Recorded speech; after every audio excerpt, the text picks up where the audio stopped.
அப்போ திராவிட முன்னேற்ற கழகம் கட்சி ஆரம்பிச்ச உடனே வந்துட்டாங்களா? இல்லை வந்த உடனே வந்துட்டாங்களா?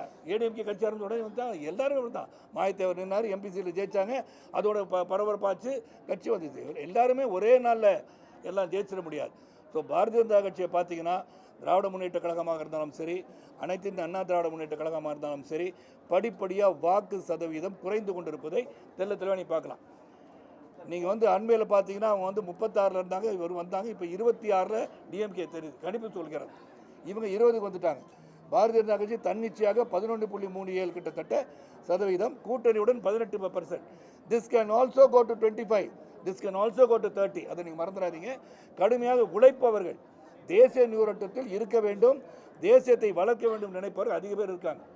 1996ஆம் ஆண்டு அன்றிருந்த ஆட்சி, புரட்சித் தலைவர்களின் ஆட்சியை எதிர்த்து நான் போயிருக்கேன் தனி மனிதராக. யாருக்கும் அவனுடைய தைரியமும் கிடையாது, திராணியும் கிடையாது.